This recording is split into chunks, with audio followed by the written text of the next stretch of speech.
It has been more than a year since the missile crisis with the Soviets.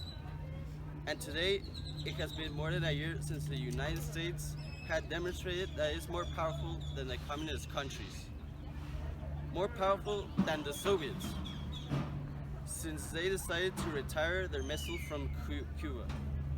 However, today, November 22nd of 1963, we received a massive hit. Our President John F. Kennedy, the one who fought for peace during his presidency, has been assassinated.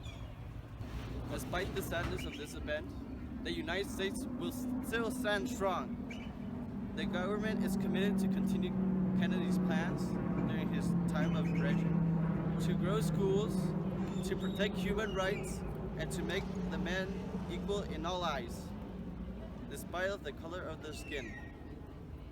United States has demonstrated power, union, and strength before and now in spite of what other nations has done. The government also is committed to continue the fight in Vietnam, and we will not surrender until the end. The communist movement needs to stop. For the last year, the Soviets have been putting missiles into other countries, putting them against us. In 1961, our leader JFK met with Nikita Khrushchev and the Soviets. They told us to cut off the Berlin Wall so that there could not be access with us. That would give them the complete control over Germany, having already the East Berlin side. We responded by increasing our reserves. This will show the Soviets that we will not back down from their threats, that the people of the United States will not tolerate these gestures, that we will not back down. Later on, the same year, the Soviet government decided to raise that horrible wall called the Berlin Wall. This forbade the eastern side to travel to the west side. This act is not tolerated and isn't justifiable to the German people. We will stand together to oppose this poisonous society. This wall will go down, not with bulldozers or wrecking balls, but with justice. May the reckoning come upon us. Let it flow with freedom. Our president has already made it clear that the government spending was necessary to end the current recession and to get off to a solid start into this campaign, making an unemployed worker more likely to get a job.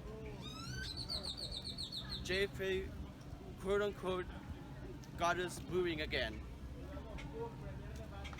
To fortify this great country at the end of 1961, during one of his speeches, he is paving the way for increased long-range growth, filling our hearts with prosperity and dedication.